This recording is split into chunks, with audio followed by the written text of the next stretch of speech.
6 साल की तपस्या के बाद बोधगया में बोधि वृक्ष के नीचे ज्ञान मिला, बात फैल गई। जो 5 शिष्य बुद्ध को छोड़ के भाग गए थे उनके बुरे वक्त में, उन्हीं 5 को बुद्ध ने सबसे पहले ज्ञान दिया सारनाथ में, जिसको धर्म चक्र प्रवर्तन कहते हैं। बुद्ध की ख्याति बढ़ने लगी। शुद्धोदन ने बुद्ध के पास, अपने बेटे के पास कई लोगों को भेजा ये कहने के लिए कि भाई यहाँ भी तो आओ, हमसे भी तो मिलो। बुद्ध का ऐसा प्रताप था कि जो उनके पास जाता वो बुद्धम शरणम गच्छामि हो जाता, वापस ही नहीं आता। तो फिर शुद्धोदन ने बुद्ध के बचपन के एक दोस्त को ये कह के भेजा, भैया मैं जानता हूं तुम वापस नहीं आओगे, पर प्रभावित होने से पहले बोल देना कि पापा याद कर रहे थे। तो वो गया, उससे वायदा निभाया, हो तो गया, बुद्ध के संग में दीक्षित हो गया, पर वायदा निभा दिया। तो बुद्ध ने कहा जरूर जाऊंगा, पिताजी के आगे तो जाऊंगा ही जाऊंगा। बुद्ध पहुंचे अपने कपिलवस्तु, जो अपना इलाका था, वहां पहुंचे। पूरे कपिलवस्तु में, नेपाल सिद्धार्थनगर से नेपाल जाएंगे तो नेपाल बॉर्डर पे कपिलवस्तु है। मैं देखने गया था वो जगह जहां बुद्ध पैदा हुए थे, बड़ा सुंदर स्थान है, आप भी जाके देखेंगे अभी। तो बुद्ध पहुंचे रात को, एक धर्मशाला में रुके। अब वहां हल्ला मच गया कि राजा का बेटा धर्मशाला में। बुद्ध ने कहा भाई मैं देखो राजा का बेटा बन के नहीं आया हूं, मैं बुद्ध बन के आया हूं। सुबह उठ के भिक्षा मांगने लग गए उस इलाके में, अपने ही पिता के राज्य में।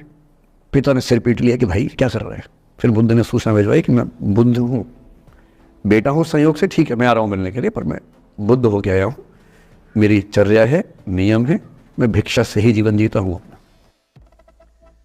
ठीक है, पिताजी ने कहा चल कोई बात नहीं। फिर बुद्ध गए पिता से मिलने, पिता से मिले, सबसे मिले, भरी सभा में। लेकिन यशोधरा नहीं आई मिलने के लिए, लेट गो नहीं कर पा रहे थे। उसके मन में दर्द था, छुप के क्यों गया, बता के जाता। बुद्ध ने पूछा पिता से कि यशोधरा कहाँ है। तो बोले कि वो कह रही है कि अगर बुद्ध मिलना चाहेंगे तो खुद ही मिलने आएंगे मुझसे, मैं क्यों जाऊंगी भाई, आत्मसम्मान भी तो कोई चीज़ है, मैं क्यों मिलने जाऊंगी। तो बुद्ध मिलने गए। सोचिए कमरे में यशोधरा बैठी है, राहुल साथ में। अब राहुल थोड़ा सा बड़ा हो गया है, 6-7 साल का है। बुद्ध गए हैं। अब आपके मन में आ रहा है कि बुद्ध वहां जाके बोलेंगे सॉरी मैंने गलत किया, I hurt you, I really feel sorry. बुद्ध है वो बुद्ध, वहां जाके क्या बोल रहे पता है, भिक्षाम देहि, भिक्षा दो। और यशोधरा कितनी महान महिला रही होगी, उसने अपने बेटे का हाथ बाप के हाथ में दे दिया।